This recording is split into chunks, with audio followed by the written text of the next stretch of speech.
ಆತ್ಮೀಯ ವೀಕ್ಷಕರೇ, ನಿಮ್ಮ ಪ್ರೀತಿಯ ನಮ್ಮ ಮಕ್ಕಳು ವ್ಲಾಗ್ಸ್ಗೆ ಸ್ವಾಗತ. ನಾನಿವತ್ತಿಲ್ಲಿ ಗಣೇಶನ 21 ನಾಮಗಳನ್ನು ಹೇಳುತ್ತಿದ್ದೇನೆ. ನೀವು ಕೂಡ ಈ ವರಸಿದ್ಧಿ ವಿನಾಯಕ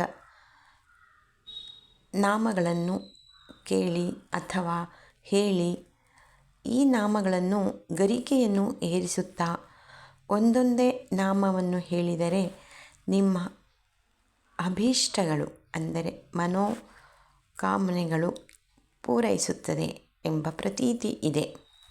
ಓಂ ವರಸಿದ್ಧಿ ವಿನಾಯಕಾಯ ನಮಃ. ಓಂ ವರಪ್ರದಾಯ ನಮಃ. ಓಂ ವನಮಾಲಿನೇ ನಮಃ. ಓಂ ವಾಯುಕೀಲಕಾಯ ನಮಃ.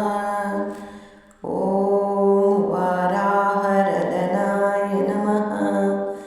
ಓಂ ವಾಣಿಜಿಹ್ವಾಯ ನಮಃ.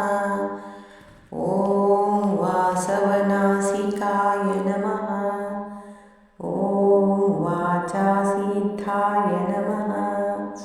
ಓಂ ವರ್ಷಾಯ ನಮಃ.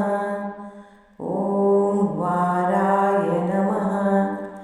ಓಂ ವಾಮಾರಮಾಯ ನಮಃ.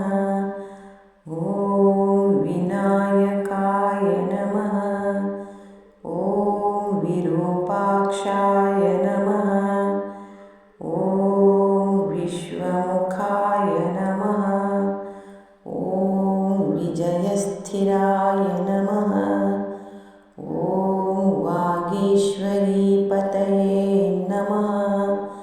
ಓಂ ವಿಪಶ್ಚಿದ್ವರದಾಯ ನಮಃ. ಓಂ ವೀರಾಸನಾಶ್ರಯಾಯ ನಮಃ. ಓಂ ವಿಶ್ವಾಭಯದೈಕಕರಾಯ ನಮಃ.